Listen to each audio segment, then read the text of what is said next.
We then formed the Cumberland Ford family that was, the father was Bill in Butler, Pennsylvania. So she's sitting with her guests there. Rick and Riley family is That's here. right. To answer your question, I wasn't surprised to see her. I mean, I think those were her first public remarks since Donald Trump took office. There were some questions about how much she would be in Washington, how frequently she'd be around. But I think that there's a real shift in energy, not just differently this time around. Mr. Speaker, the President's Cabinet.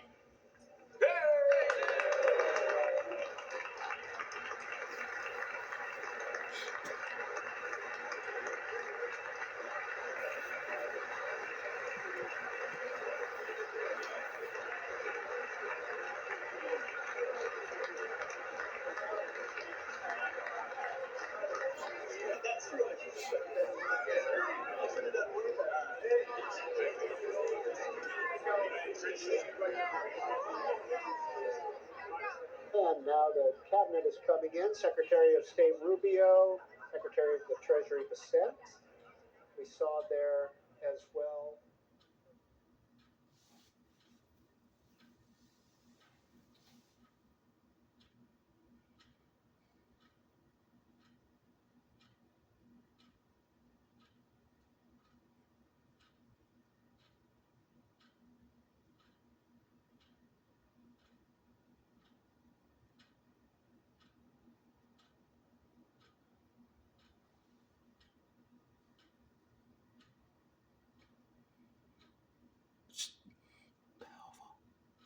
Powerful. One of the great men.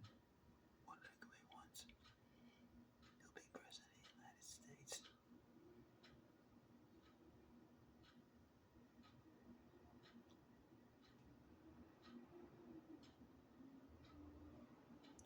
This is the president's cabinet. There's Kristi Noem. The Secretary of Homeland Security.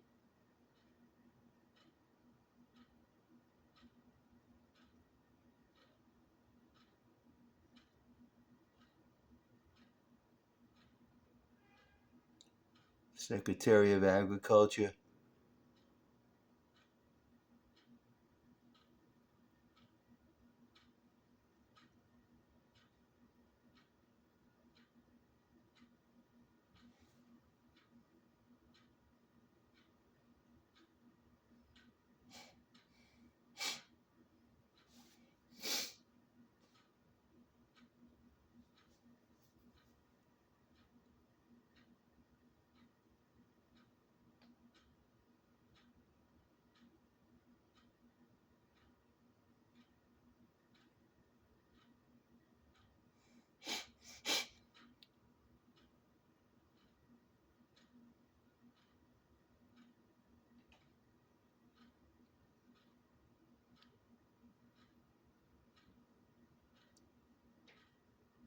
There's Robert Kennedy Jr.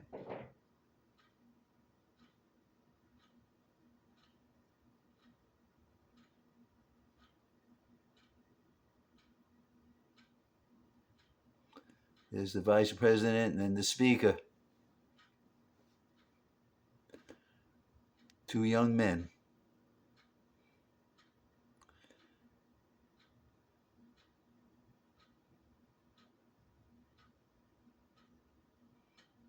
J.D. Vance and Mike Johnson. Two young men. They're young.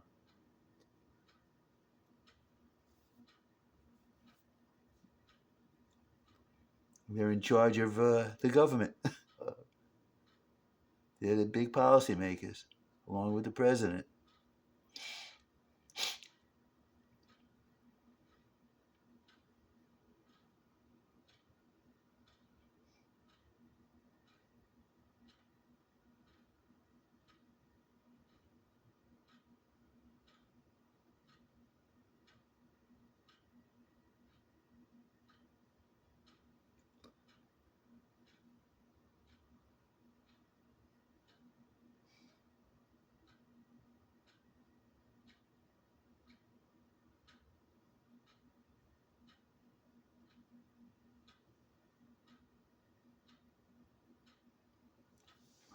Everybody's waiting for the president. There's Vance and Johnson.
Waiting for the President of the United States to arrive.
The president has arrived.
Those boys. He's their boys. They're his boys.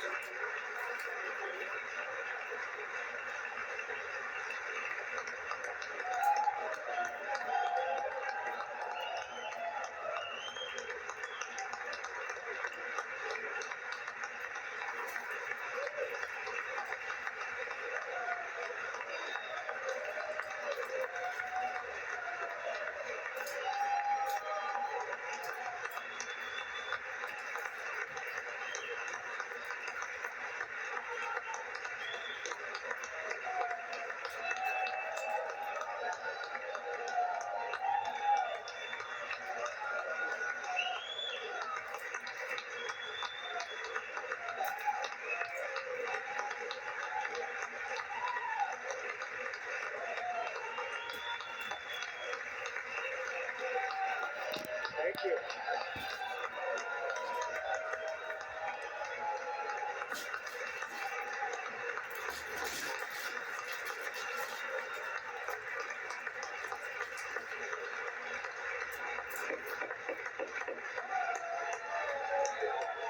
Thank you very much. Thank you very much. It's a great honor. Thank you very much. Speaker Johnson, Vice President Vance, the First Lady of the United States,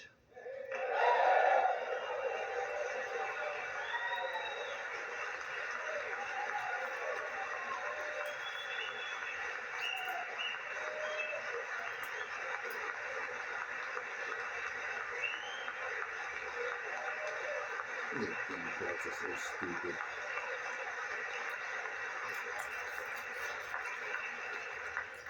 members of the United States Congress, thank you very much. And to my fellow citizens, America is back.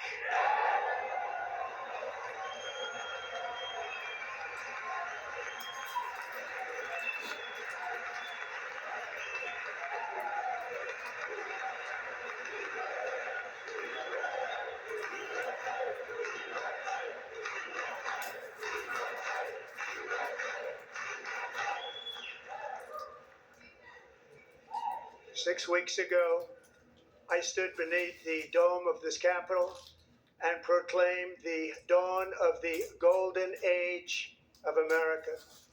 From that moment on, it has been nothing but swift and unrelenting action to usher in the greatest and most successful era in the history of our country. We have accomplished more in 43 days than most administrations accomplished in 4 years or 8 years, and we are just getting started.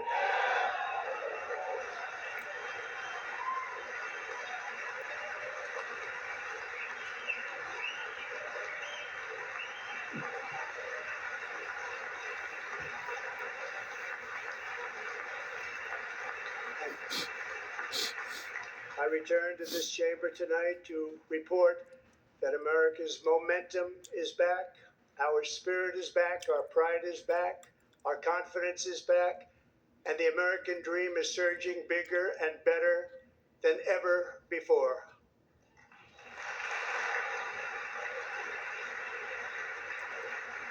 The American dream is unstoppable, and our country is on the verge of a comeback, the likes of which the world has never witnessed and perhaps will never witness again.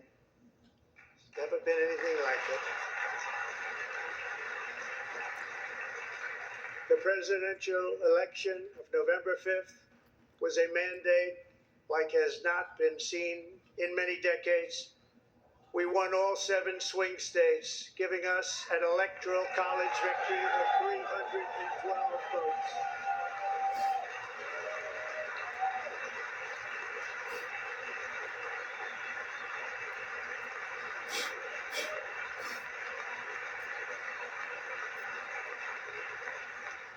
We won the popular vote by big numbers and won counties in our country.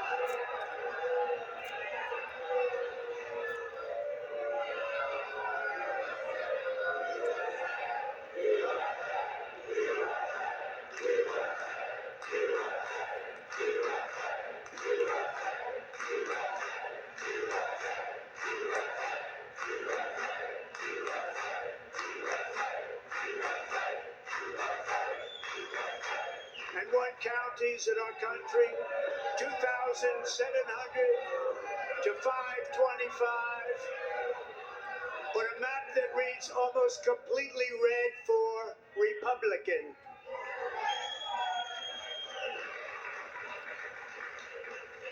Now, for the first time in modern history, more Americans believe that our country is headed in the right direction than the wrong direction. In fact, it's an astonishing record, 27-point swing, the most ever.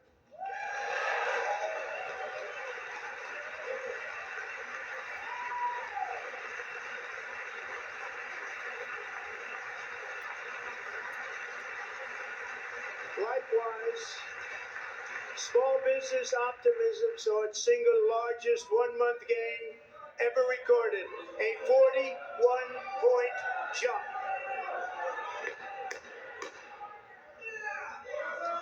Members are directed to uphold and maintain decorum in the House and to cease any further disruptions. That's your warning.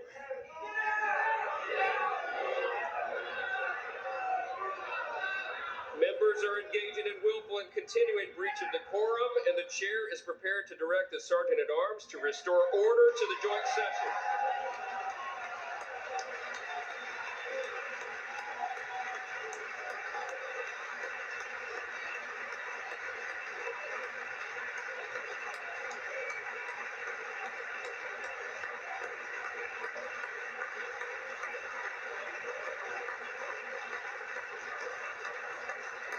Mr. Green, take your seat. Take your seat, sir. Take your seat.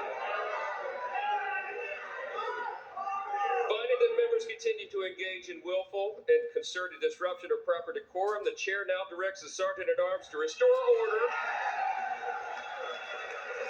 Remove this gentleman from the chamber.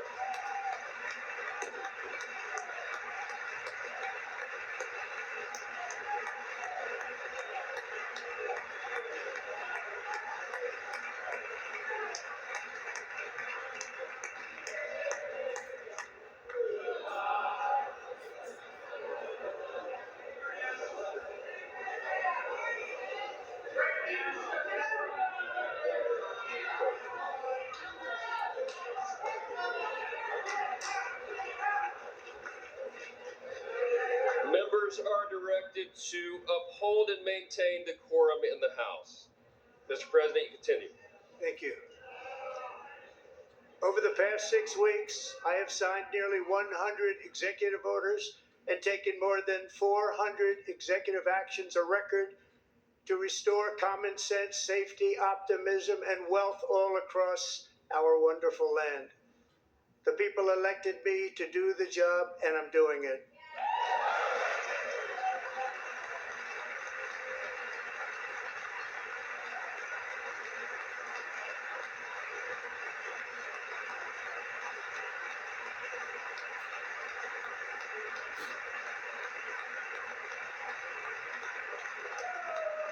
In fact, it has been stated by many that the first month of our presidency, it's our presidency, is the most successful in the history of our nation. By many.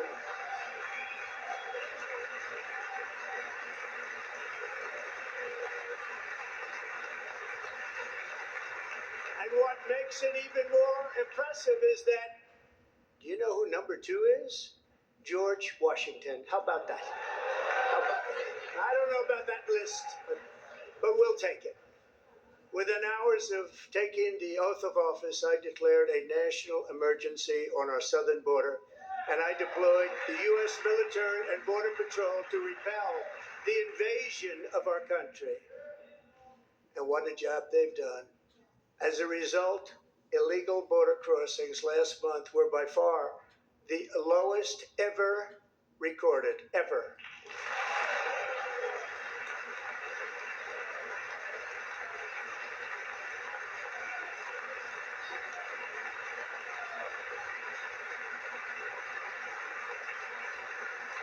They heard my words and they chose not to come. Much easier that way. In comparison, under Joe Biden, the worst president in American history, there were hundreds of thousands of illegal crossings a month. And virtually all of them, including murderers, drug dealers, gang members, and people from mental institutions and insane asylums, were released into our country. Who would want to do that? This is my 5th such speech to Congress. And once again, I look at the Democrats in front of me, and I realize there is absolutely nothing I can say to make them happy or to make them stand or smile or applaud. Nothing I can do. I could find a cure to the most devastating disease, a disease that would wipe out entire nations, or announce the answers to the greatest economy in history, or the stoppage of crime to the lowest levels ever recorded. And these people sitting right here will not clap, will not stand, and certainly will not cheer for these astronomical achievements. They won't do it, no matter what. Five times I've been up here. It's very sad, and it just shouldn't be this way.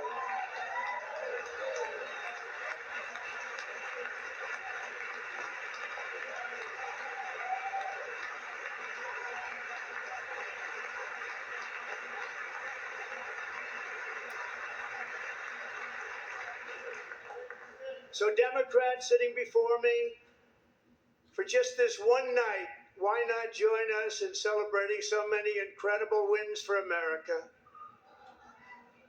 For the good of our nation, let's work together and let's truly make America great again.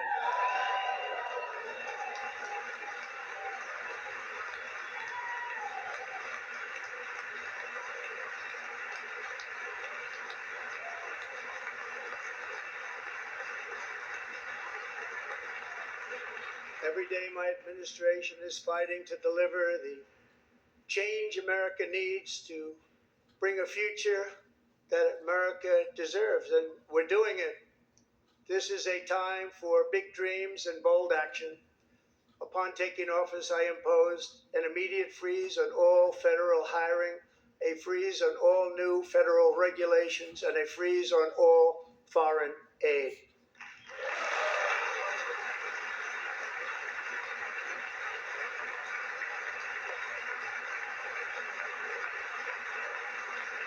I terminated the ridiculous Green New Scam.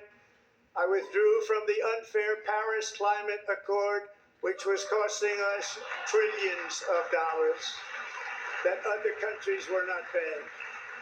I withdrew from the corrupt World Health Organization.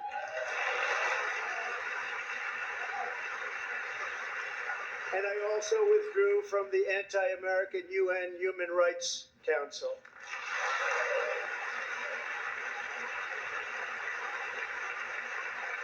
We ended all of Biden's environmental restrictions that were making our country far less safe and totally unaffordable. And importantly, we ended the last administration's insane electric vehicle mandate, saving our auto workers and companies from economic destruction.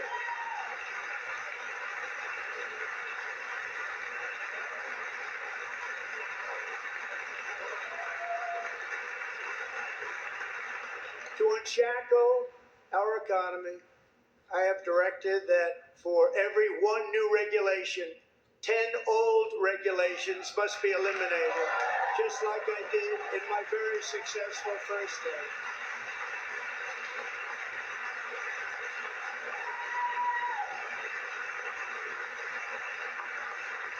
And in that first term, we set records on ending unnecessary rules and regulations like no other president had done before.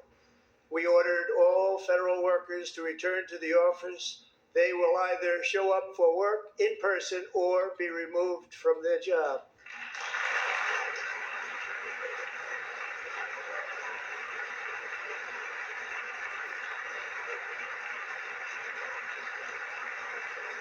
And we've ended weaponized government where, as an example, a sitting president is allowed to viciously prosecute his political opponent, like me.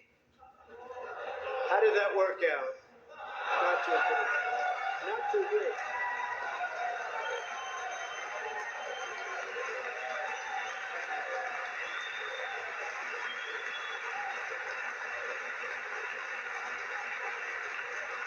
And I have stopped all government censorship and brought back free speech in America. It's back.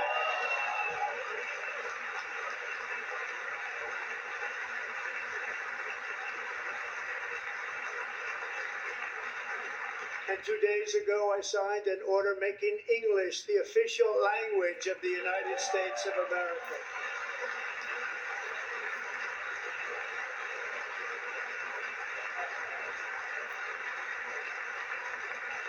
I renamed the Gulf of Mexico the Gulf of America.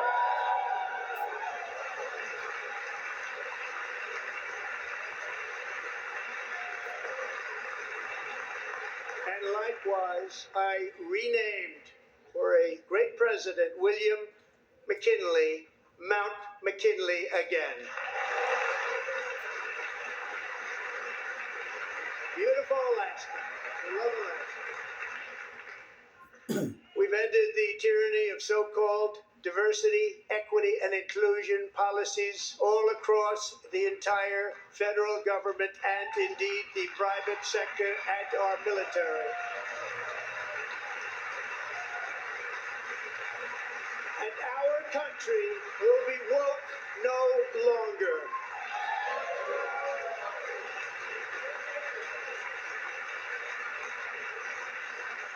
We believe that whether you are a doctor, an accountant, a lawyer, or an air traffic controller, you should be hired and promoted based on skill and competence, not race or gender. Very important.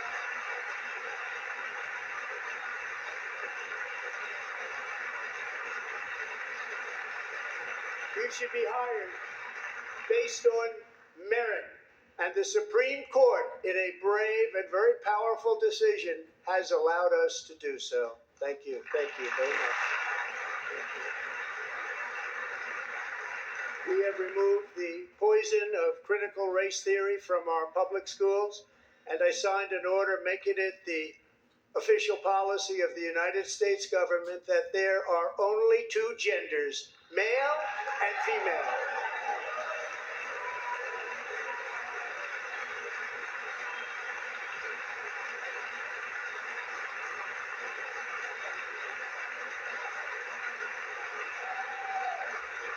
I also signed an executive order to ban men from playing in women's sports.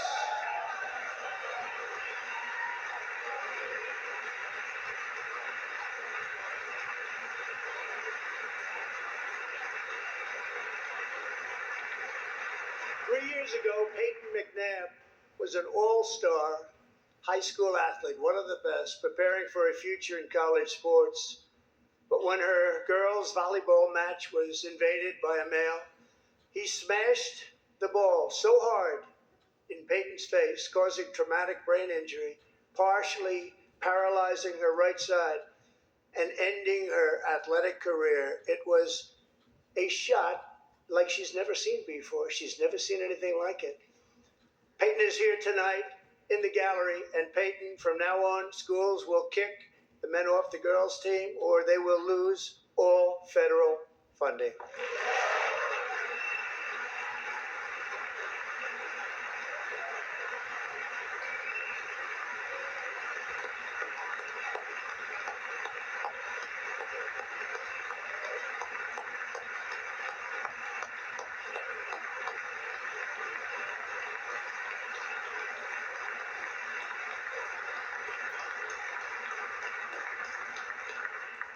And if you really want to see numbers, just take a look at what happened in the women's boxing, weightlifting, track and field, swimming, or cycling, where a male recently finished a long-distance race 5 hours and 14 minutes ahead of a woman for a new record by 5 hours.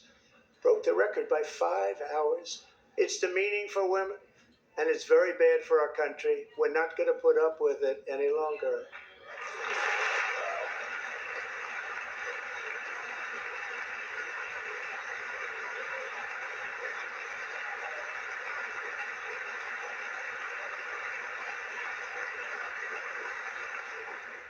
What I have just described is only a small fraction of the common sense revolution that is now, because of us, sweeping the entire world.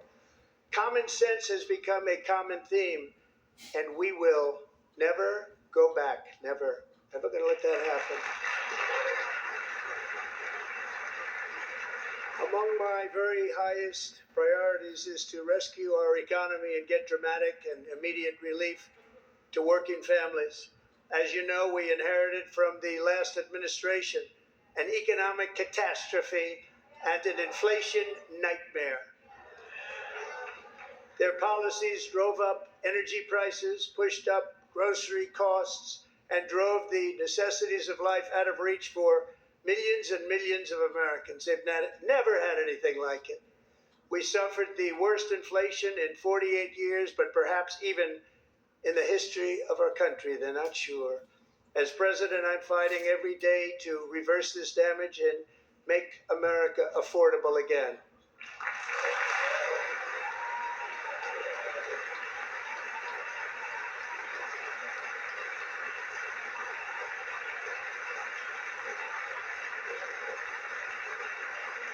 Joe Biden especially let the price of eggs get out of control. The egg price is out of control. And we're working hard to get it back down. Secretary, do a good job on that. You inherited a total mess from the previous administration. Do a good job.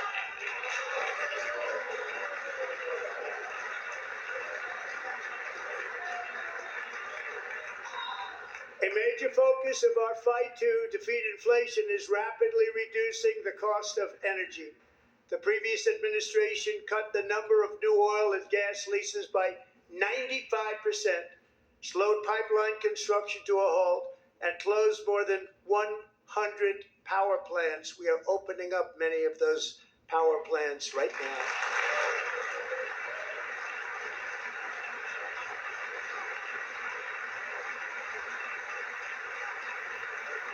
And frankly, we have never seen anything like it. That's why on my first day in office, I declared a national energy emergency. As you've heard me say many times, we have more liquid gold under our feet than any nation on earth, and by far. And now I fully authorize the most talented team ever assembled to go and get it. It's called Drill, Baby, Drill.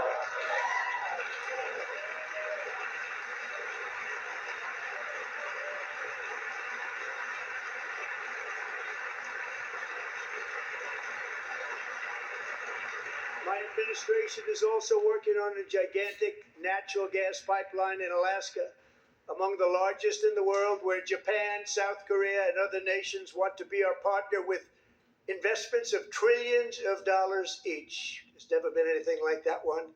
It will be truly spectacular. It's all set to go. The permitting is gotten. And later this week, I will also take historic action to dramatically expand production of critical minerals and rare earths here in the USA.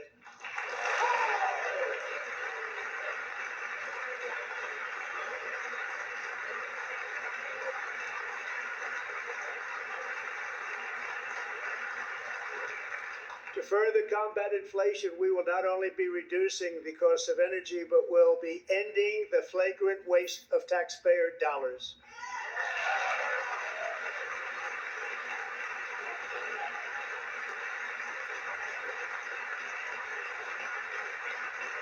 And to that end, I have created the brand new Department of Government Efficiency, DOGE. Perhaps you've heard of it. Perhaps.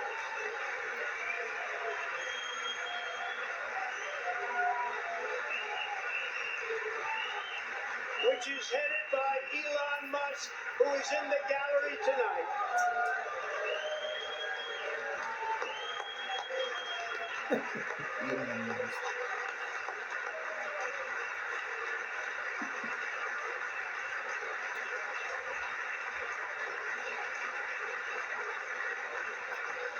Thank you, Elon. He's working very hard. He didn't need this. He didn't need this. Thank you very much. We appreciate it. Everybody here, even this side, appreciates it, I believe. They just don't want to admit that. Just listen to some of the appalling waste we have already identified. $22 billion from HHS to provide free housing and cars for illegal aliens. $45 million for diversity, equity, and inclusion scholarships in Burma. $40 million to improve the social and economic inclusion of sedentary migrants. Nobody knows what that is. $8 million to promote LGBTQI+ in the African nation of Lesotho, which nobody has ever heard of. $60 million for indigenous peoples and Afro-Colombian empowerment in Central America. $60 million. $8 million for making mice transgender. This is real. $32 million for a left-wing propaganda operation in Moldova. $10 million for male circumcision in Mozambique. $20 million for the Arab Sesame Street in the Middle East. It's a program. $20 million for a program. $1.9 billion to recently created Decarbonization of Homes Committee, headed up, and we know she's involved. Just at the last moment, the money was passed over by a woman named Stacey Abrams. Have you ever heard of her? A $3.5 million consulting contract for lavish fish monitoring. $1.5 million for voter confidence in Liberia. $14 million for social cohesion in Mali. $59 million for illegal alien hotel rooms in New York City. He's a real estate developer. He's done very well.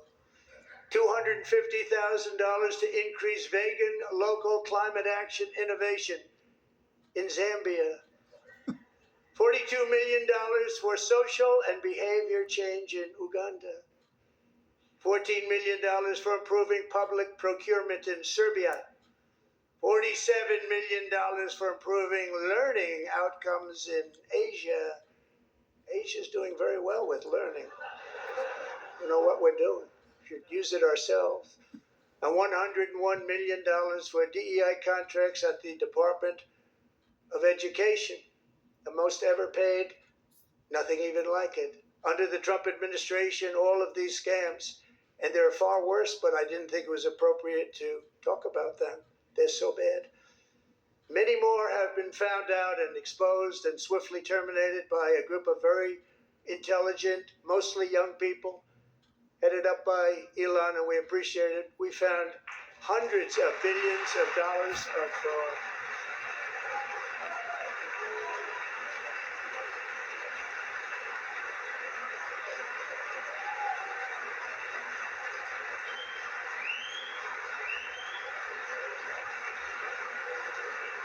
And we've taken back the money and reduced our debt to fight inflation and other things. Taking back a lot of that money. We got it just in time. This is just the beginning. The Government Accountability Office, a federal government office, has estimated annual fraud of over $500 billion in our nation, and we are working very hard to stop it. We're going to. We're also identifying shocking levels of incompetence and probable fraud in the Social Security program for our seniors, and that our seniors and people that we love rely on. Believe it or not, government databases list 4.7 million Social Security members from people aged 100 to 109 years old. It lists 3.6 million people from ages 110 to 119. I don't know any of them. I know some people that are rather elderly, but not quite that elderly. 3.47 million people from ages 120 to 129. 3.9 million people from ages 130 to 139. 3.5 million people from ages 140 to 149. And money is being paid to many of them. And we're searching right now. In fact, Pam, good luck. Good luck. You're going to find it. But a lot of money is paid out to people because it just keeps getting paid, and nobody does. And it really hurts Social Security. It hurts our country. 1.3 million people from ages 150 to 159, and over 130,000 people, according to the Social Security databases, are age over 160 years old. We have a healthier country than I thought, Bobby.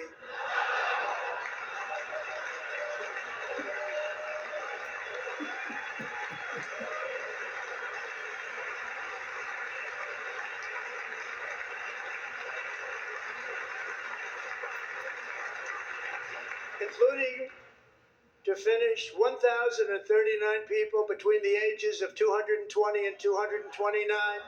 One person between the age of 240 and 249, and one person is listed at 360 years of age.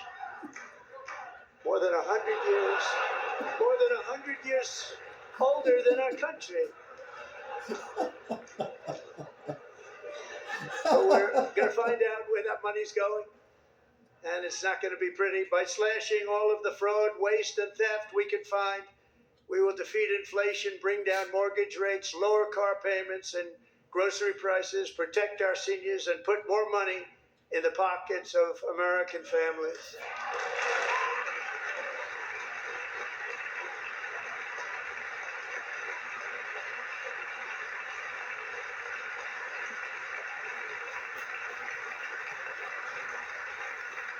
And today interest rates took a beautiful drop, big beautiful drop. It's about time. And in the near future, I want to do what has not been done in 24 years, balance the federal budget. We're going to balance it.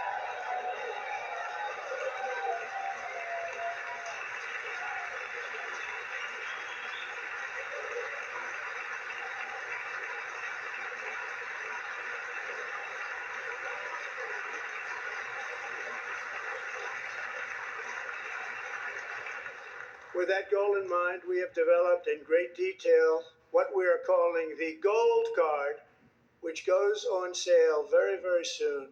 For $5 million, we will allow the most successful job-creating people from all over the world to buy a path to U.S. citizenship. It's like the green card, but better and more sophisticated.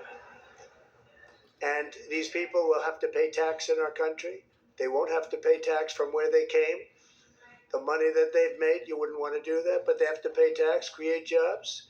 They'll also be taking people out of colleges and paying for them so that we can keep them in our country instead of having them being forced out.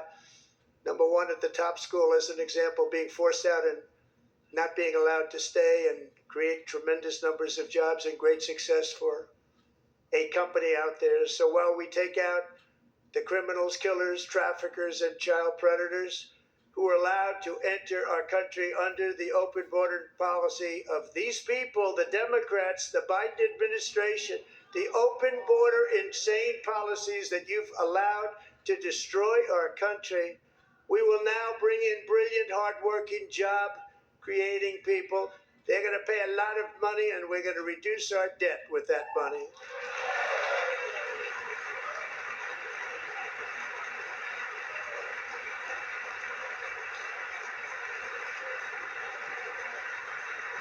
Americans have given us a mandate for bold and profound change. For nearly 100 years, the federal bureaucracy has grown until it has crushed our freedoms, ballooned our deficits, and held back America's potential in every possible way. The nation founded by pioneers and risk takers now drowns under millions and millions of pages of regulations and debt. Approvals that should take 10 days to get instead take 10 years, 15 years, and even 20 years before you're rejected. Meanwhile, we have hundreds of thousands of federal workers who have not been showing up to work. My administration will reclaim power from this unaccountable bureaucracy, and we will restore true democracy to America again.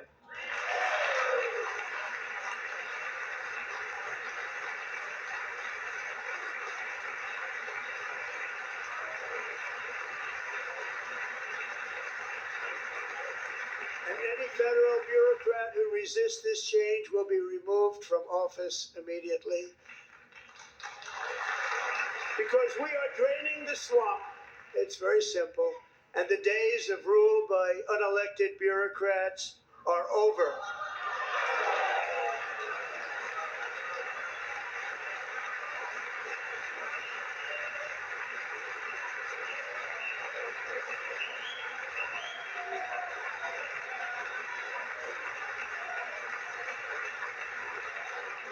And the next phase of our plan to deliver the greatest economy in history is for this Congress to pass tax cuts for everybody. They're in there, they're waiting for you to vote. And I'm sure that the people on my right, I don't mean the Republican right, but my right here, I'm sure you're going to vote for those tax cuts, because otherwise I don't believe the people will ever vote you into office. So I'm doing you a big favor by telling you that. But I know this group is going to be voting for the tax.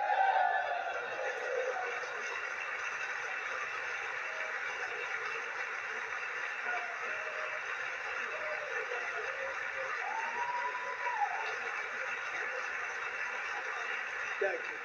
It's a very, very big part of our plan.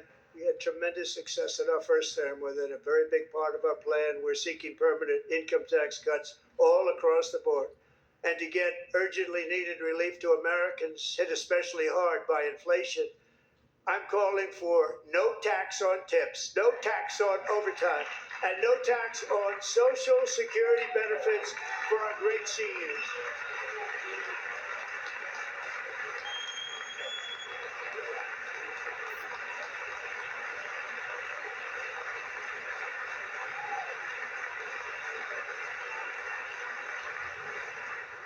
And I also want to make interest payments on car loans tax deductible, but only if the car is made in America.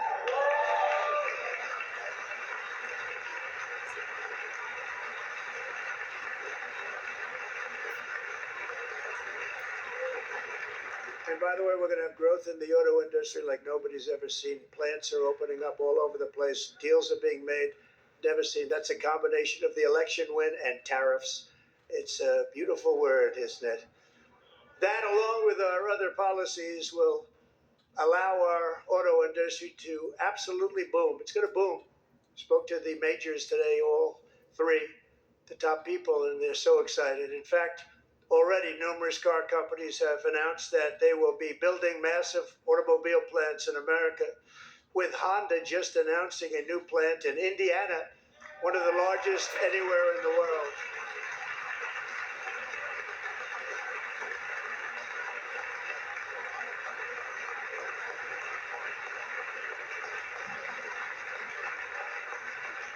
And this has taken place since our great victory on November 5th, a date which will hopefully go down as one of the most important in the history of our country.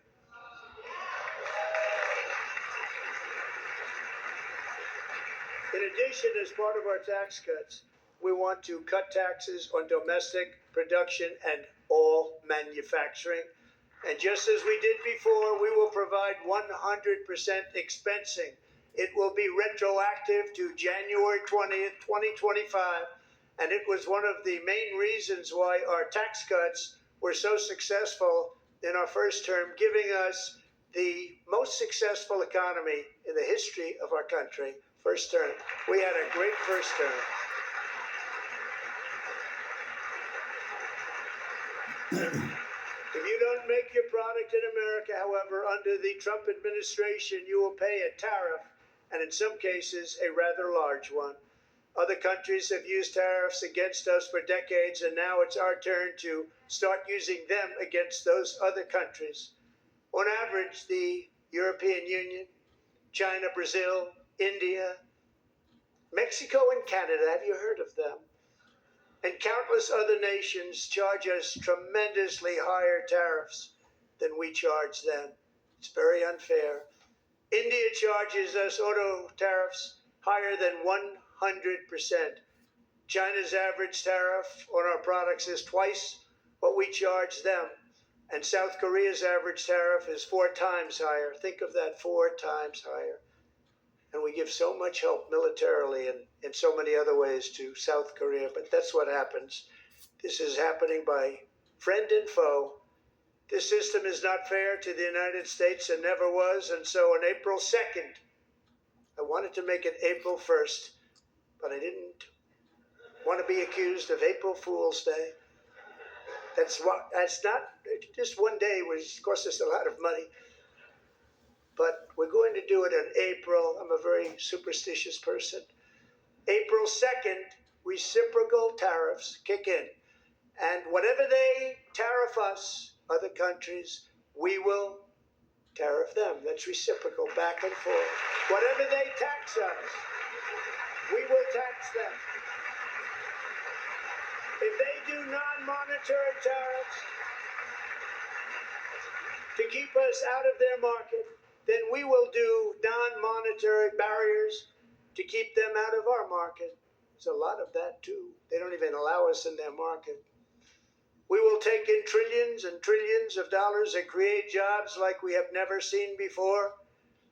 I did it with China and I did it with others, and the Biden administration couldn't do anything about it because there was so much money they couldn't do anything about it. We have been ripped off for decades by nearly every country on earth, and we will not let that happen any longer.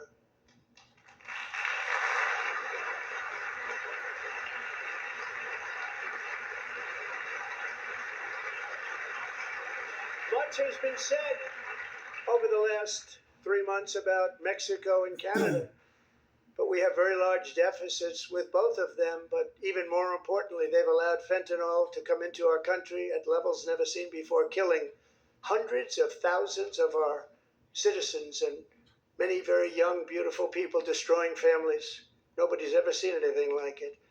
They are, in effect, receiving subsidies of hundreds of billions of dollars. We pay subsidies to Canada and to Mexico of hundreds of billions of dollars, and the United States will not be doing that any longer. We're not going to do it any longer.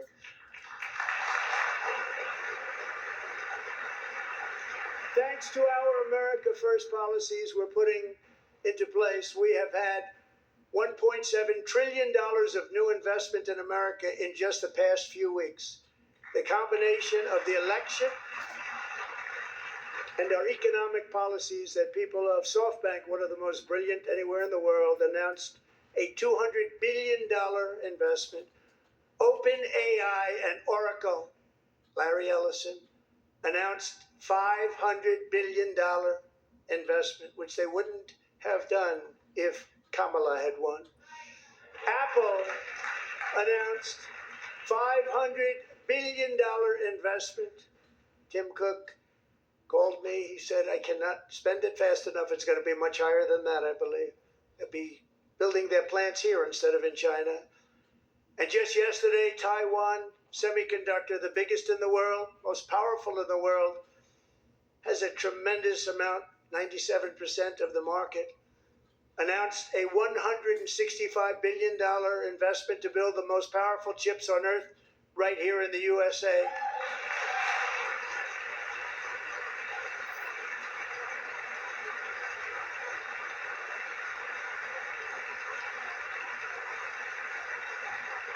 And we're not giving them any money. Your CHIPS Act is a horrible, horrible thing. We give hundreds of billions of dollars, and it doesn't mean a thing. They take our money and they don't spend it.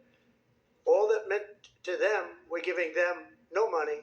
All that was important to them was they didn't want to pay the tariffs, so they came and they're building, and many other companies are coming. We don't have to give them money. We just want to protect our businesses and our people. And they will come because they won't have to pay tariffs if they build in America. So it's very amazing. You should get rid of the CHIP Act. And whatever's left over, Mr. Speaker, you should use it to reduce debt or any other reason you want to.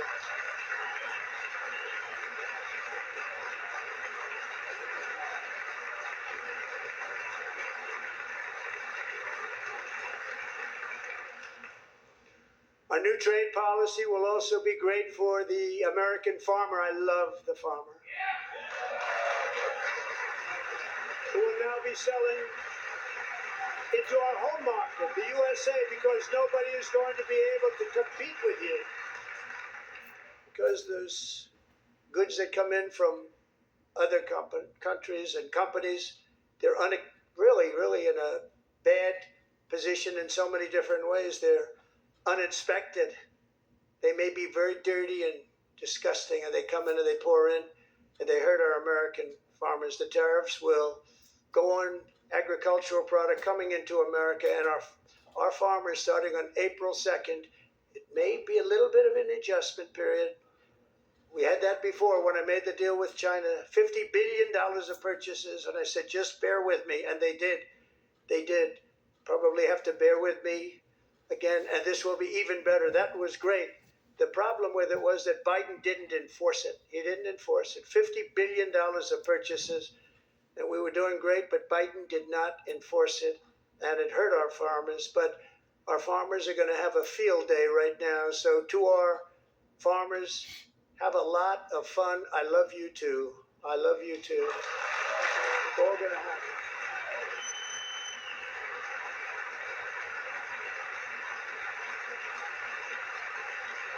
And I have also imposed a 25% tariff on foreign aluminum, copper, lumber, and steel, because if we don't have, as an example, steel and lots of other things, we don't have a military, and frankly we just won't have a country very long. Here today is a proud American steelworker, fantastic person from Decatur, Alabama, Jeff Denard. Has been working at the same steel plant for 27 years in a job that has allowed him to serve as the captain of his local volunteer fire department, raised 7 children with his beautiful wife, Nicole, and over the years provide a loving home for more than 40 foster children. So great, Jeff.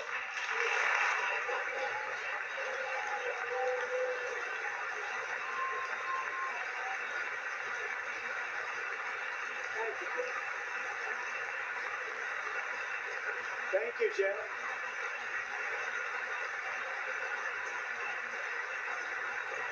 Stories like Jeff's remind us that tariffs are not just about protecting American jobs. They're about protecting the soul of our country. Tariffs are about making America rich again and making America great again, and it's happening, and it will happen rather quickly. There'll be a little disturbance, but we're okay with that. It won't be much. No, you're not. Oh. And look where Biden took us. Very low, the lowest we've ever been. Jeff, I want to thank you very much. And I also want to recognize another person who has devoted herself to foster care community. She works so hard on it. A very loving person, our magnificent First Lady of the United States.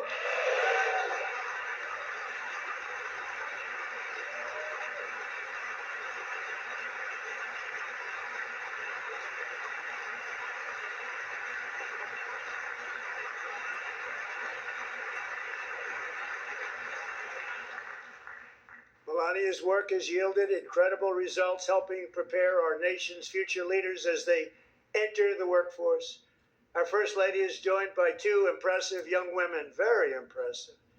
Haley Ferguson, who benefited from the First Lady's Fostering the Future initiative and is poised to complete her education and become a teacher. And Elliston Berry, who became a victim of an illicit deepfake image produced by a peer.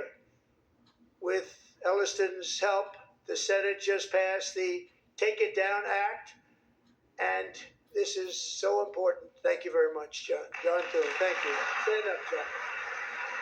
Thank you, John.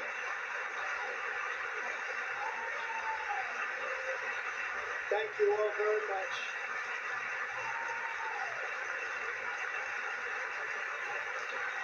Thank you. And thank you to John Thune and the Senate. Great job. To criminalize the publication of such images online is terrible, terrible thing. And once it passes the House, I look forward to signing that bill into law. Thank you. And I'm going to use that bill for myself too, if you don't mind. Because nobody gets treated worse than I do online. Nobody. That's great. Thank you very much to the Senate. Thank you. But if we truly care about protecting Americans' children, no step is more crucial than securing America's borders. Over the past 4 years, 21 million people poured into the United States. Many of them were murderers, human traffickers, gang members, and other criminals from the streets of dangerous cities all throughout the world. Because of Joe Biden's insane and very dangerous open border policies, they are now strongly embedded in our country, but we are getting them out and getting them out fast.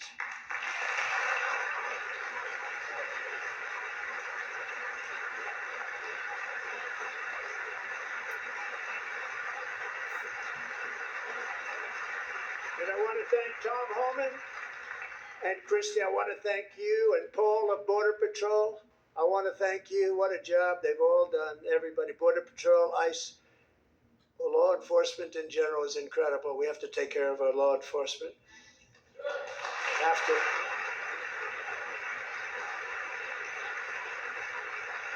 Last year,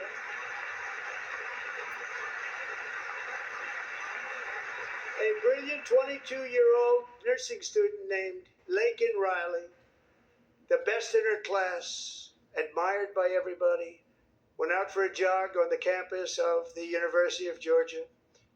That morning, Laken was viciously attacked, assaulted, beaten, brutalized, and horrifically murdered.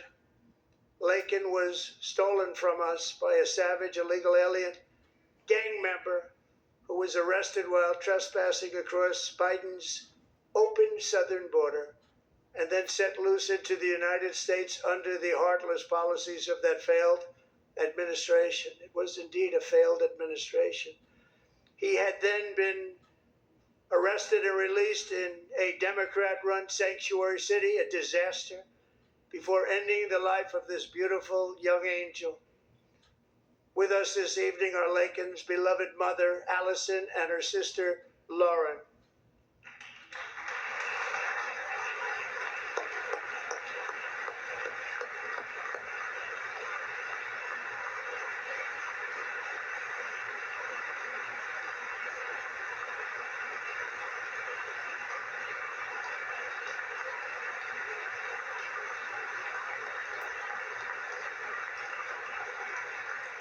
Last year, I told Laken's grieving parents that we would ensure their daughter would not have died in vain. That's why the very first bill I signed into law as your 47th president mandates the detention of all dangerous criminal aliens who threaten public safety. It's a very strong, powerful act.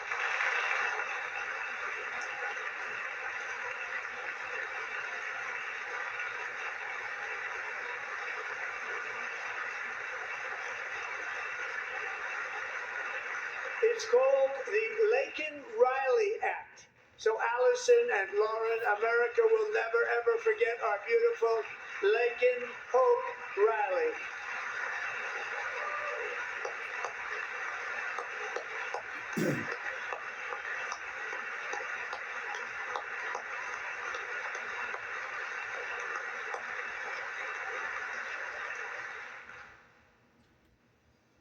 Thank you very much.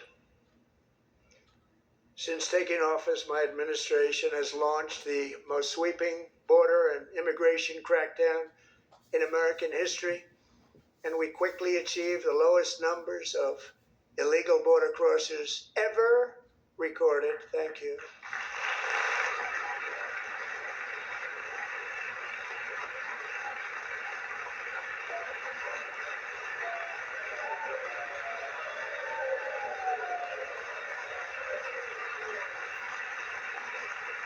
The media and our friends in the Democrat Party kept saying we needed new legislation. We must have legislation to secure the border. But it turned out that all we really needed was a new president.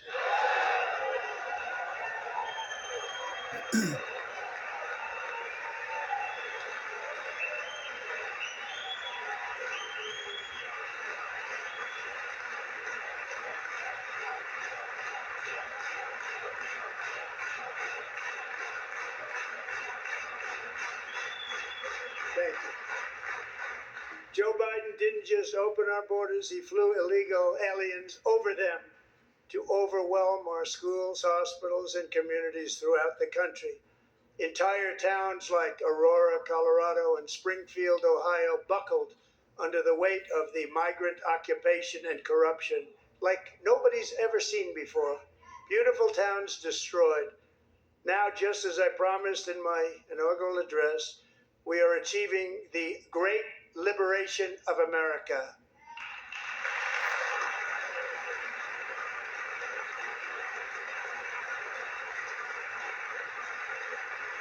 But there still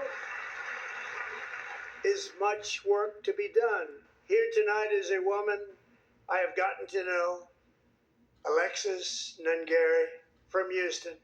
Wonderful woman. Last June, Alexis's 12-year-old daughter, her precious Jocelyn, walked to a nearby convenience store. She was kidnapped, tied up, assaulted for 2 hours under a bridge, and horrifically murdered. Arrested and charged with this heinous crime are two illegal alien monsters from Venezuela, released into America by the last administration through their ridiculous open border. The death of this beautiful 12-year-old girl and the agony of her mother and family touched our entire nation greatly. Alexis, I promised that we would always remember your daughter, your magnificent daughter, and earlier tonight I signed an order keeping my word to you. One thing I have learned about Jocelyn is that she loved animals so much. She loved nature. Across Galveston Bay, from where Jocelyn lived in Houston, you will find a magnificent national wildlife refuge, a pristine, peaceful, 34,000-acre sanctuary for all of God's creatures on the edge of the Gulf of America. Alexis, moments ago, I formally renamed that refuge in loving memory of your beautiful daughter, Jocelyn. So, Mr. Vice President, if you would, may I have the order?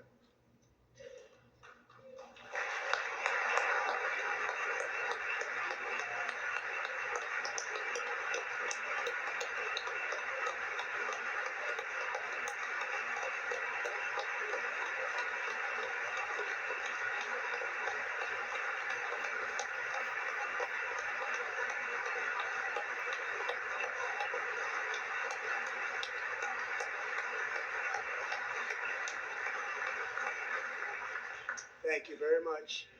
All three savages charged with Jocelyn and Lakin's murders were members of the Venezuelan prison gang, the toughest gang, they say, in the world, known as Tren de Aragua.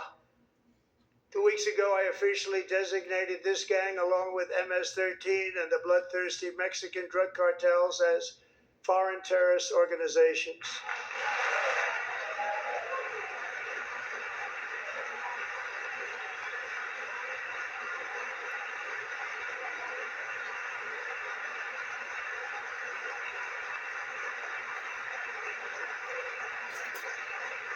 They are now officially in the same category as ISIS, and that's not good for them. Countless thousands of these terrorists were welcomed into the U.S. by the Biden administration. But now every last one will be rounded up and forcibly removed from our country, or, if they're too dangerous, put in jails, standing trial in this country, because we don't want them to come back ever. With us this evening is a warrior on the front lines of that battle, Border Patrol Agent Roberto Ortiz. Great guy.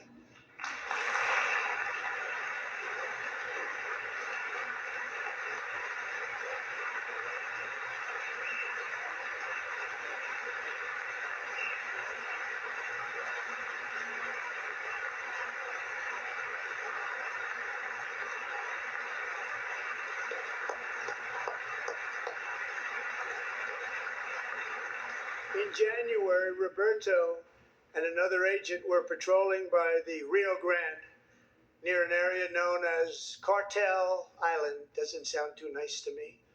When heavily armed gunmen started shooting at them, Roberto saw that his partner was totally exposed, at great danger, and he leapt into action, returning fire and providing crucial seconds for his fellow agent to seek safety, just barely.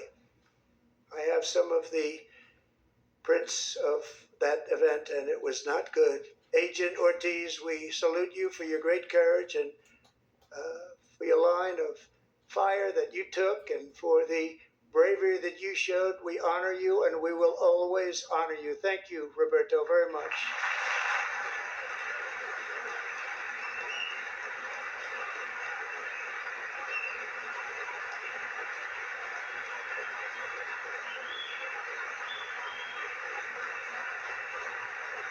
Thank you, Roberta. And I actually got to know him on my many calls to the border. He's a great, great gentleman. The territory to the immediate south of our border is now dominated entirely by criminal cartels that murder, rape, torture, and exercise total control. They have total control over a whole nation, posing a grave threat to our national security. The cartels are waging war in America, and it's time for America to wage war on the cartels, which we are doing.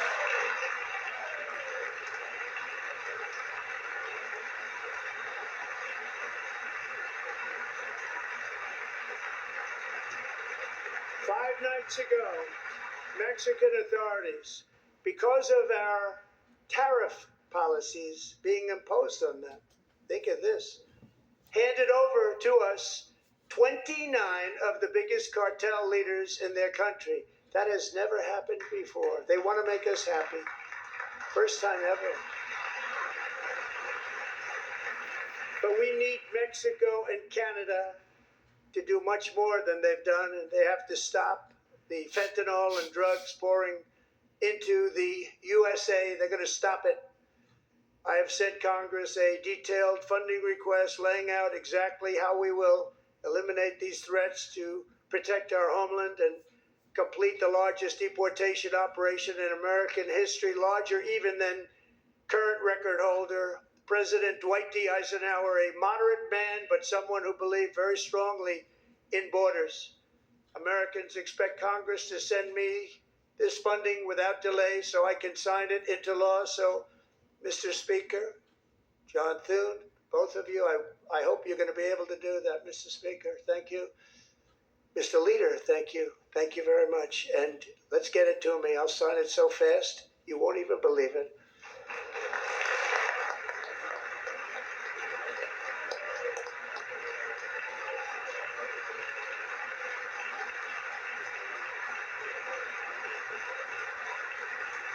And as we reclaim our sovereignty, we must also bring back law and order to our cities and towns.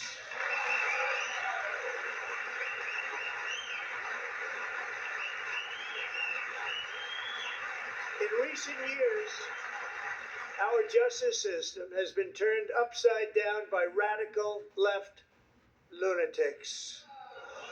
Many jurisdictions virtually ceased enforcing the law against dangerous repeat offenders while weaponizing law enforcement against political opponents like me. My administration has acted swiftly and decisively to restore fair, equal, and impartial justice under the constitutional rule of law, starting at the FBI and the DOJ. Pam, good luck. Cash, wherever you may be, good luck. Good luck. Pam Bondi. Good luck. So important. Going to do a great job. Cash, thank you. Thank you, Cash.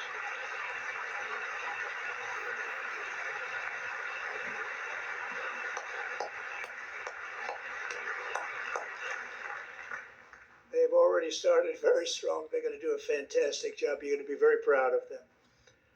We're also once again giving our police officers the support, protection, and respect they so dearly deserve. They have to get it. They have such a hard, dangerous job, but we're going to make it less dangerous.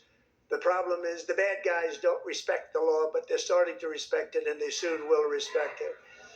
This also includes our great fire departments throughout the country. Our firemen and women are unbelievable people, and we'll never forget them. And besides that, they voted for me in record numbers, so I have no choice.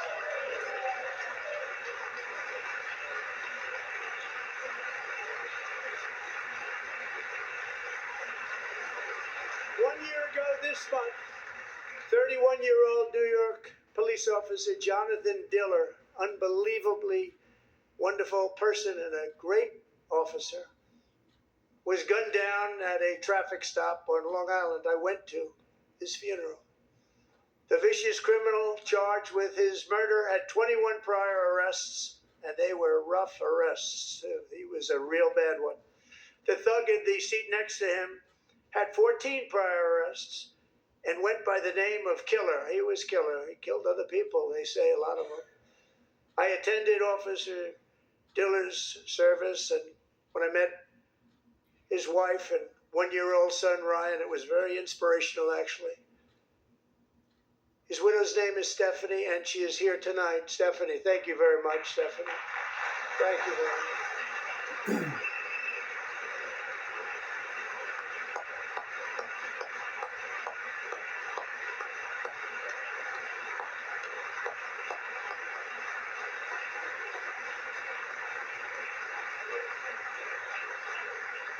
Stephanie, we're going to make sure that Ryan knows his dad was a true hero, New York's finest, and we're going to get these cold-blooded killers and repeat offenders off our streets, and we're going to do it fast. Got to stop it. They get out with 28 arrests. They push people into subway trains. They hit people over the head, back of the head with baseball bats. We got to get them out of here. I've already signed an executive order requiring a mandatory death penalty for anyone who murders a police officer. And tonight I'm asking Congress to pass that policy into permanent law.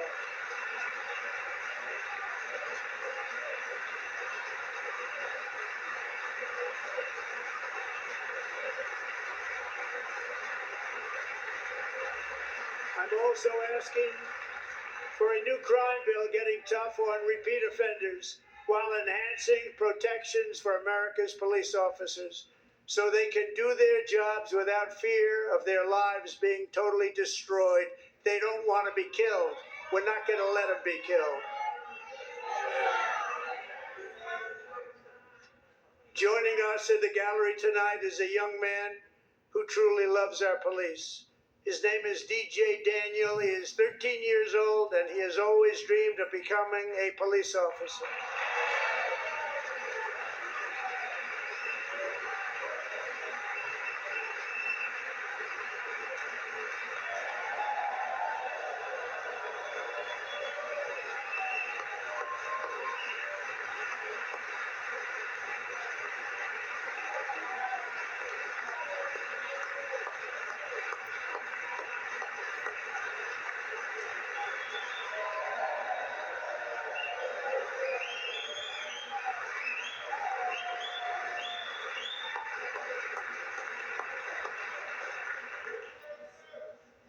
But in 2018, DJ was diagnosed with brain cancer. The doctors gave him 5 months at most to live. That was more than 6 years ago.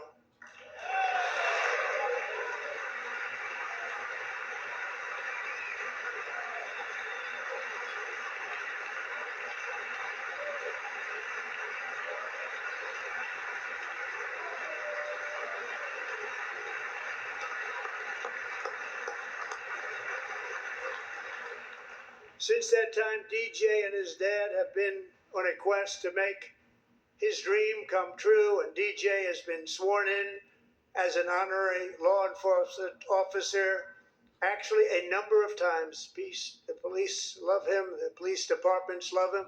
And tonight, DJ, we're going to do you the biggest honor of them all. I am asking our new Secret Service Director, Sean Curran, to officially make you an agent of the United States Secret Service.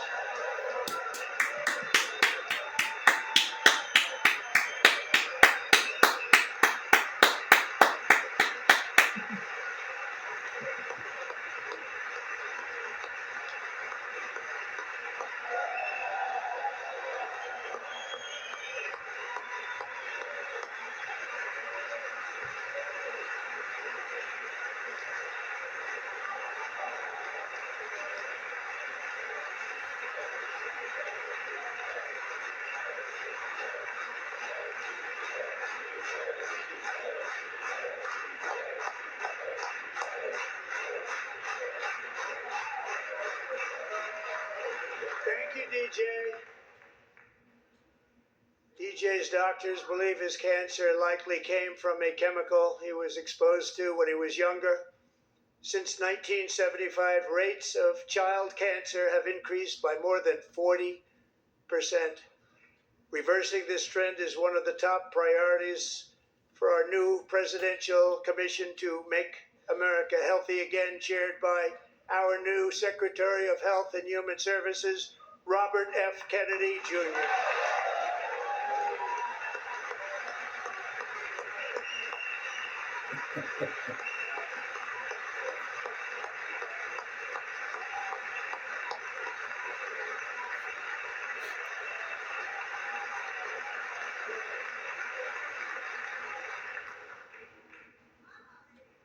With the name Kennedy, you would have thought everybody over here would have been cheering. How quickly they forget. Our goal is to get toxins out of our environment, poisons out of our food supply, and keep our children healthy and strong. As an example, not long ago, and you can't even believe these numbers, 1 in 10,000 children had autism, 1 in 10,000. And now it's 1 in 36. There's something wrong. 1 in 36. Think of that. So we're going to find out what it is, and there's nobody better than Bobby and all of the people that are working with you. You have the best to figure out what is going on. Okay, Bobby, good luck. It's a very important job. Thank you.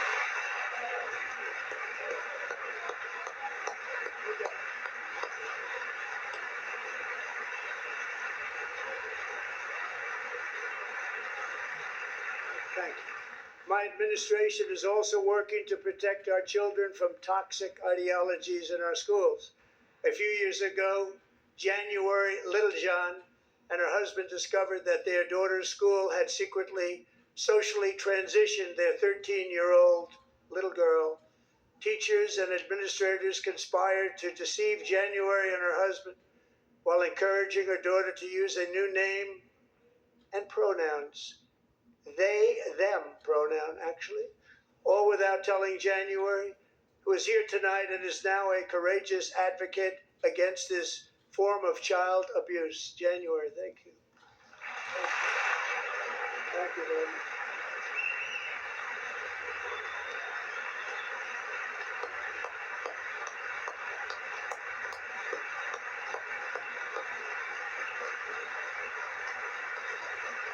Thank you. Stories like this are why, shortly after taking office, I signed an executive order banning public schools from indoctrinating our children with transgender ideology.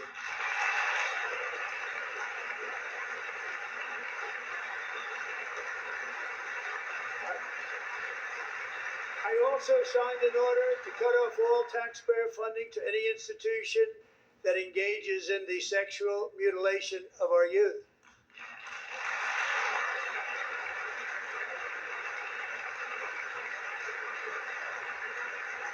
And now I want Congress to pass a bill permanently banning and criminalizing sex changes on children and forever ending the lie that any child is trapped in the wrong body.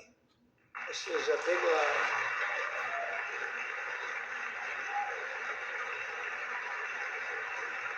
And our message to every child in America is that you are perfect exactly the way God made you.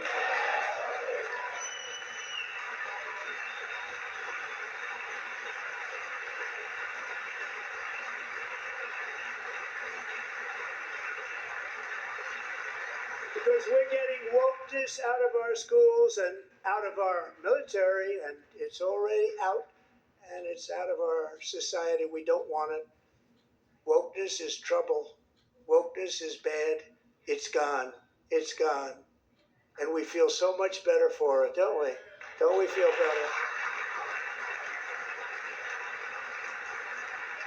Our service members won't be activists and ideologues. They will be fighters and warriors. They will fight for our country. And Pete, congratulations. Secretary of Defense, congratulations.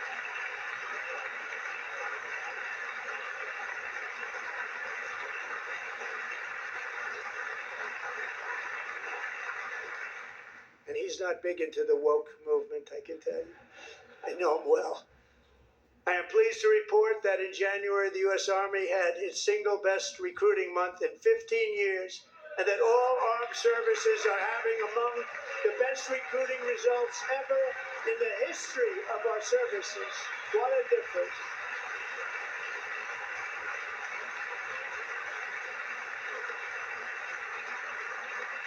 And you know, it was just a few months ago where the results were exactly the opposite. We couldn't recruit anywhere. We couldn't recruit. Now we're having the best results just about that we've ever had. What a tremendous turnaround. It's really a beautiful thing to see. People love our country again. It's very simple. They love our country and they love being in our military again. So it's a great thing, and thank you very much. Great job.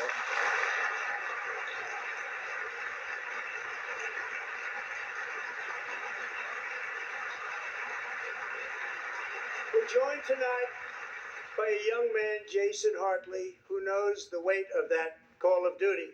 Jason's father, grandfather, and great-grandfather all wore the uniform.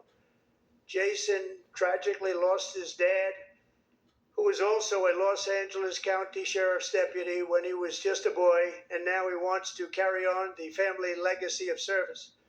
Jason is a senior in high school, a 6-letter varsity athlete, a really good athlete, they say, a brilliant student with a 4.46, that's good, GPA. And his greatest dream is to attend the U.S. Military Academy at West Point.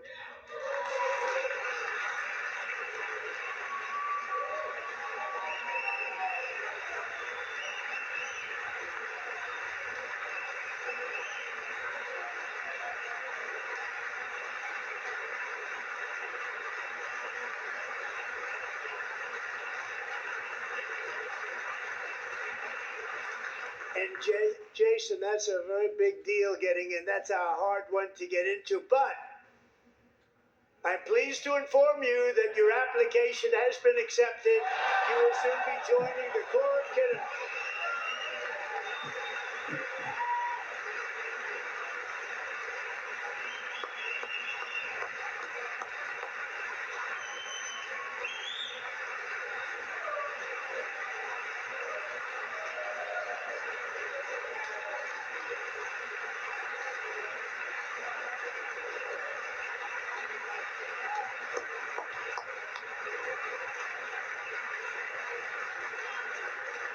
Thank you. Jason, you're going to be on the long gray line, Jason. As Commander-in-Chief, my focus is on building the most powerful military of the future. As a first step, I'm asking Congress to fund a state-of-the-art Golden Dome missile defense shield to protect our homeland, all made in the USA.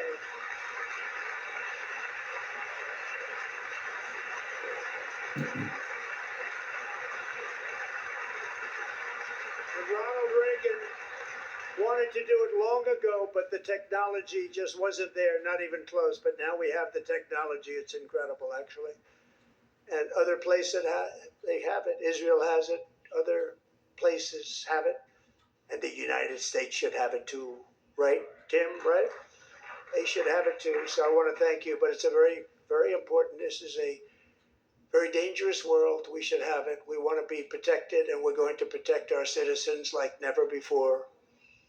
To boost our defense industrial base, we are also going to resurrect the American shipbuilding industry, including commercial shipbuilding and military shipbuilding.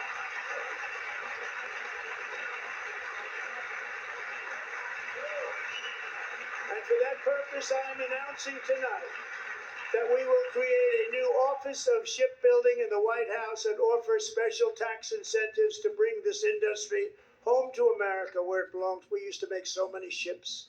We don't make them anymore very much, but we're going to make them very fast, very soon.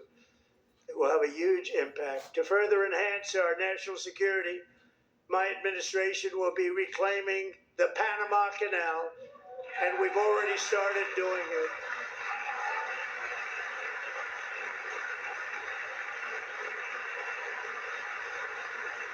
Just today, a large American company announced they are buying both ports around the Panama Canal and lots of other things having to do with the Panama Canal and a couple of other canals. The Panama Canal was built by Americans for Americans, not for others, but others could use it. But it was built at tremendous cost of American blood and treasure. 38,000 workers died building the Panama Canal. They died of malaria. They died of snake bites and mosquitoes. Not a nice place to work. They paid them very highly to go there, knowing there was a 25% chance that they would die. The most expensive project also that was ever built in our country's history, if you bring it up to modern day costs. It was given away by the Carter administration for $1, but that agreement has been violated very severely. We didn't give it to China. We gave it to Panama, and we're taking it back.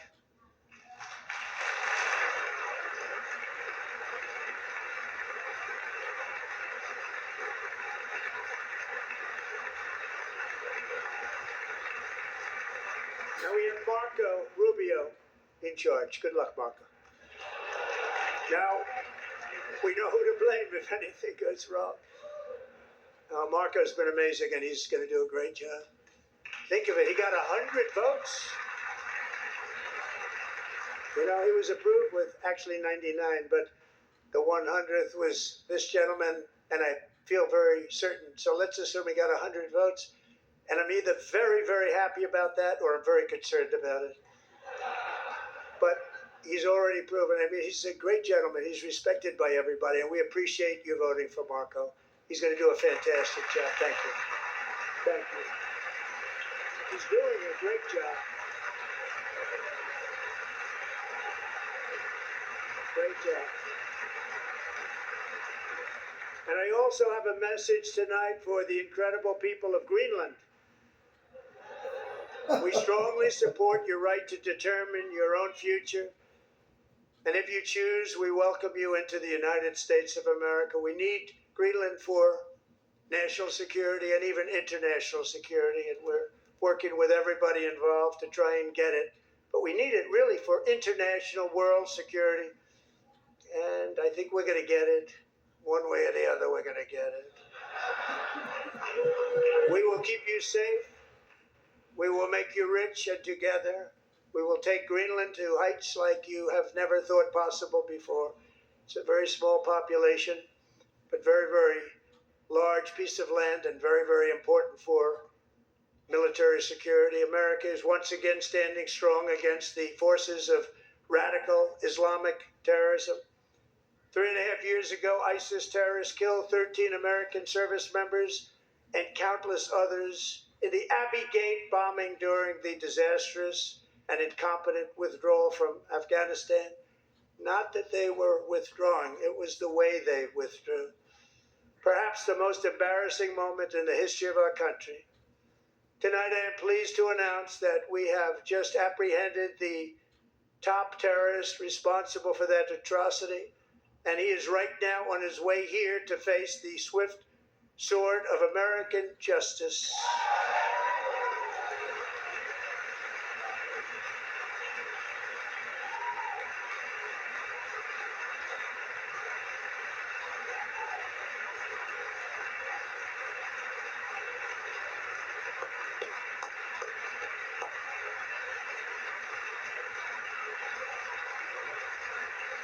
And I want to thank especially the government of Pakistan for helping arrest this monster.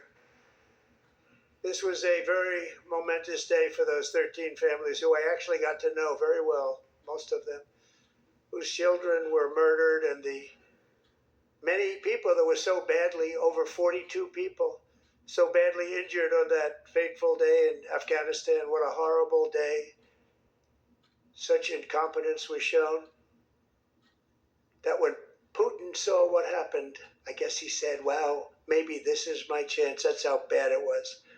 Should have never happened. Grossly incompetent people. I spoke to many of the parents and loved ones, and they're all in our hearts tonight. Just spoke to them on the phone. We had a big call. Every one of them called, and everybody was on the line, and they did nothing but cry with happiness. They were very happy, as happy as you can be under those circumstances. Their child, brother, sister, son, daughter was killed for no reason whatsoever. In the Middle East, we're bringing back our hostages from Gaza. In my first term, we achieved one of the most groundbreaking peace agreements in generations, the Abraham Accords.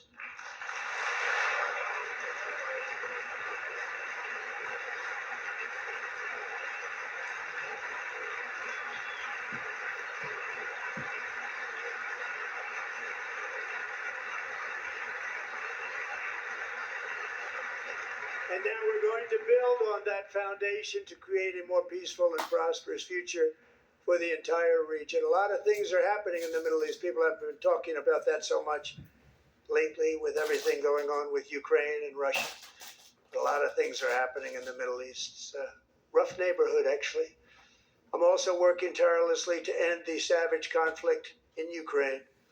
Millions of Ukrainians and Russians have been needlessly killed or wounded in this horrific and brutal conflict with no end in sight.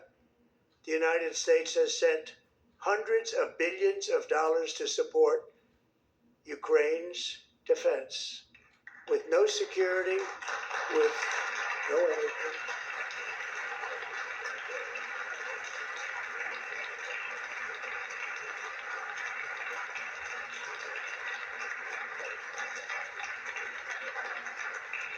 Do you want to keep it going for another 5 years?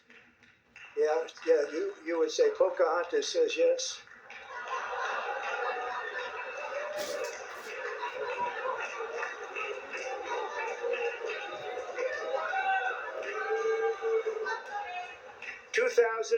People are being killed every single week. More than that. They're Russian young people. They're Ukrainian young people. They're not Americans. But I want it to stop. Meanwhile, Europe has sadly spent more money buying Russian oil and gas than they have spent on defending Ukraine, by far. Think of that. They've spent more buying Russian oil and gas than they have defending. And we've spent perhaps $350 billion, like taking candy from a baby. That's what happened. And they've spent $100 billion. What a difference that is. And we have an ocean separating us, and they don't. But we're getting along very well with them, and lots of good things are happening. Biden has authorized more money in this fight than Europe has spent by billions and billions of dollars. It's hard to believe that they wouldn't have stopped it and said at some point, come on, let's equalize. You got to be equal to us. But that didn't happen. Earlier today, I received an important letter from President Zelensky of Ukraine. The letter reads, Ukraine is ready to come to the negotiating table as soon as possible to bring lasting peace closer. Nobody wants peace more than the Ukrainians, he said. My team and I stand ready to work under President Trump's strong leadership to get a peace that lasts. We do really value how much America has done to help Ukraine maintain its sovereignty and independence. Regarding the agreement on minerals and security, Ukraine is ready to sign it at any time that is convenient for you. I appreciate that he sent this letter, just got it a little while ago. Simultaneously, we've had serious discussions with Russia and have received strong signals that they are ready for peace. Wouldn't that be beautiful? Wouldn't that be beautiful?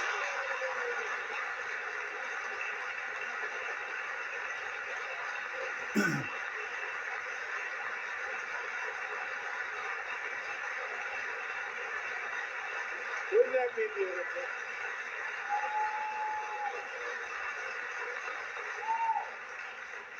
It's time to stop this madness. It's time to halt the killing. It's time to end this senseless war. If you want to end wars, you have to talk to both sides. Nearly 4 years ago, amid rising tensions, a history teacher named Mark Fogel was detained in Russia and sentenced to 14 years in a penal colony. Rough stuff. The previous administration barely lifted a finger to help him. They knew he was innocent, but they had no idea where to begin. But last summer, I promised his 95-year-old mother, Malphine, that we would bring her boy safely back home. After 22 days in office, I did just that, and they are here tonight.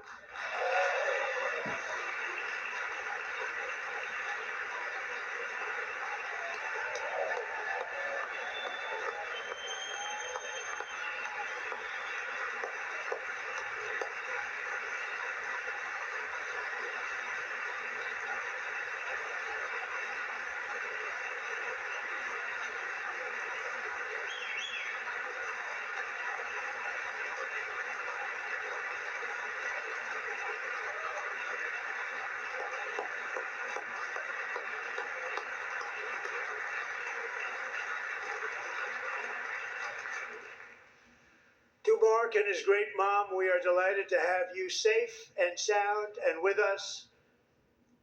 As fate would have it, Mark Fogel was born in a small rural town in Butler, Pennsylvania. Have you heard of it? Where his mother has lived for the past 78 years. I just happened to go there last July 13th for a rally. That was not pleasant. And that is where I met his beautiful mom right before I walked onto that stage. And I told her I would not forget what she said about her son. And I never did I? Never forgot. Less than 10 minutes later, at that same rally, gunfire rang out, and a sick and deranged assassin unloaded 8 bullets from his sniper's perch into a crowd of many thousands of people. My life was saved by a fraction of an inch, but some were not so lucky. Corey Comparator was a firefighter, a veteran, a Christian, a husband, a devoted father, and above all, a protector. When the sound of gunshots pierced the air, it was a horrible sound. Corey knew instantly what it was and what to do. He threw himself on top of his wife and daughters and shielded them from the bullets with his own body. Corey was hit really hard. You know the story from there. He sacrificed his life to save theirs. 2 others, very fine people, were also seriously hit. But thankfully, with the help of 2 great country doctors, we thought they were gone and they were saved. So those doctors had great talent. We're joined by Corey's wife, Helen, who was his high school sweetheart, and their 2 beloved daughters, Allison and Kaylee. Thank you.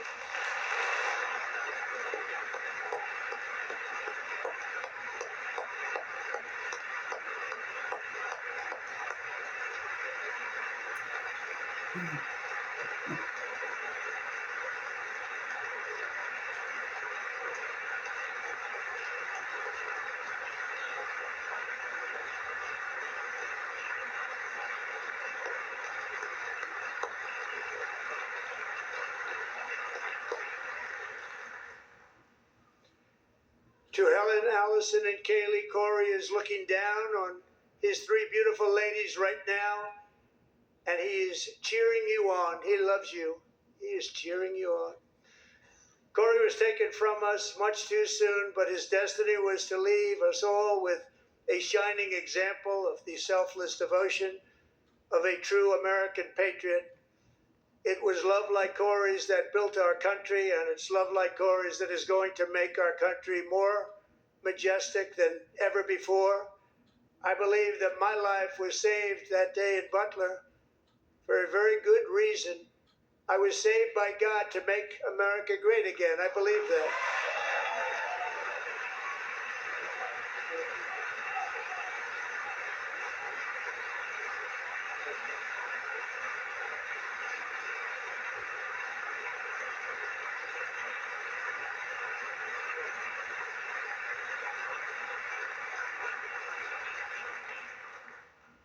Thank you very much. From the patriots of Lexington and Concord to the heroes of Gettysburg and Normandy, from the warriors who crossed the Delaware to the trailblazers who climbed the Rockies, and from the legends who soared at Kitty Hawk to the astronauts who touched the moon, Americans have always been the people who defied all odds, transcended all dangers, made the most extraordinary sacrifices, and did whatever it took to defend our children, our country, and our freedom. And as we have seen in this chamber tonight, that same strength, faith, love, and spirit is still alive and thriving in the hearts of the American people. Despite the best efforts of those who would try to censor us, silence us, break us, destroy us, Americans are today a proud, free, sovereign, and independent nation that will always be free, and we will fight for it till death. We will never let anything happen to our beloved country, because we are a country of doers, dreamers, fighters, and survivors. Our ancestors crossed a vast ocean, strode into the unknown wilderness, and carved their fortunes from the rock and soil of a perilous and very dangerous frontier. They chased our destiny across a boundless continent. They built the railroads, laid the highways, and graced the world with American marvels like the Empire State Building, the mighty Hoover Dam, and the towering Golden Gate Bridge. They lit the world with electricity, broke free of the force of gravity, fired up the engines of American industry, vanquished the communists, fascists, and Marxists all over the world, and gave us countless modern wonders sculptured out of iron, glass, and steel. We stand on the shoulders of these pioneers who won and built the modern age. These workers who poured their sweat into the skylines of our cities. These warriors who shed their blood on fields of battle and gave everything they had for our rights and for our freedom. Now it is our time to take up the righteous cause of American liberty. And it is our turn to take America's destiny into our own hands and begin the most thrilling days in the history of our country. This will be our greatest era. With God's help, over the next 4 years, we are going to lead this nation even higher, and we are going to forge the freest, most advanced, most dynamic, and most dominant civilization ever to exist on the face of this earth. We are going to create the highest quality of life, build the safest and wealthiest and healthiest and most vital communities anywhere in the world. We are going to conquer the vast frontiers of science, and we're going to lead humanity into space and plant the American flag on the planet Mars and even far beyond.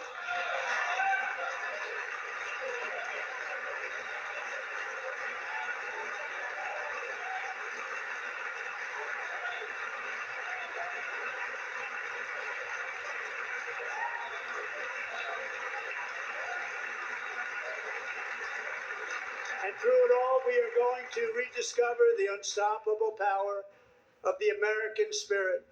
And we are going to renew unlimited promise of the American dream. Every single day we will stand up and we will fight, fight, fight for the country our citizens believe in and for the country our people deserve.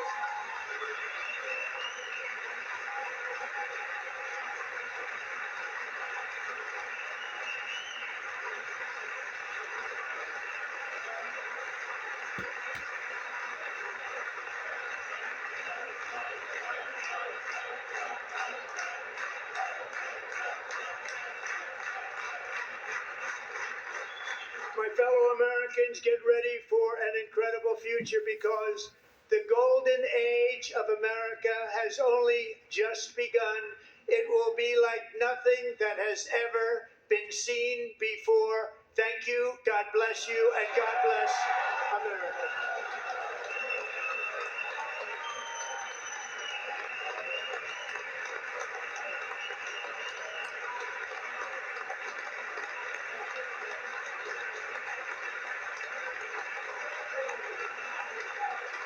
That concludes President Trump's address to Congress.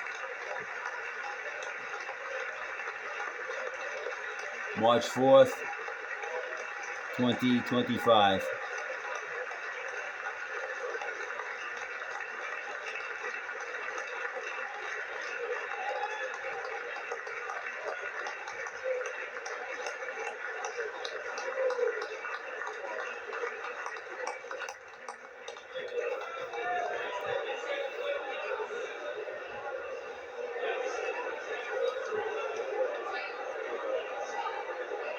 Mr. Trump is now leaving the chamber. Thank you very much. Great job. Thank you. Great honor. Thank you. Get this first over. It's a great honor. Thank you. Thank you very much.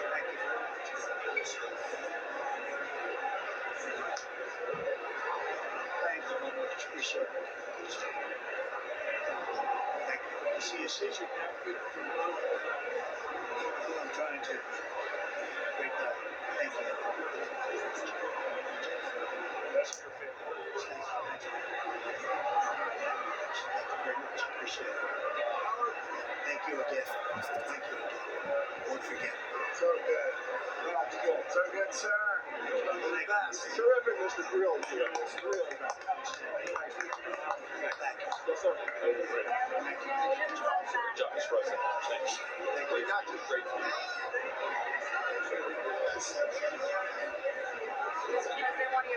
Thanks again, Mr. President. Thanks for the phone call last night, too. Absolutely. You know that. Thank you. I'll do it. Just stick it in. I'm not going to get it. Sorry. Thank you, everybody. Great speech. Great speech. Let's picture. Yes.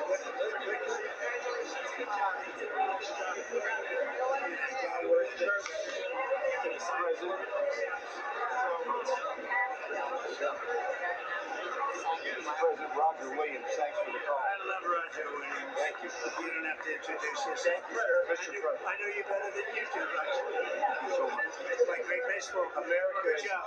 Great job you're doing. America is back. Thank you so much. Welcome you back to Pennsylvania anytime, sir. They stood for Thank you all. You got him. Oh, man. They stood for another country, not our country. That was phenomenal. It's hard to believe, isn't it? Oh, that was fantastic, sir. That was Thank you very much. Thank you. Sure, Sophie. Mr. President. Good job, Mr. President. Great job. Thank you so much. Great speech, sir. Great speech. Yes, sir. See you back to Pennsylvania. Oh, 13. Careful. Oh, good. How you doing?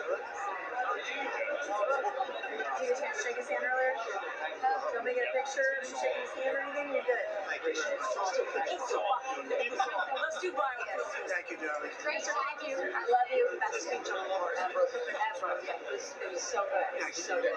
You rocked it, Mr. President. We're with you 100%. Crush. Really good. Congratulations, President. Best speech ever. Thank you. It was. What's up,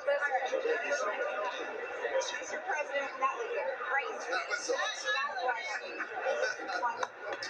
It was.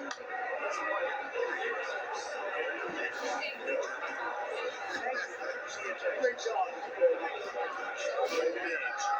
Let's go. Get down the you get down. Good luck. Thank you. It's so great. It's so Thank you, everybody. Good job. Thank you for mentioning God to help us. Thank you, Mr. President. Mr. President. Thank you. Great speech. Great speech. Thanks for taking my call. Thank you.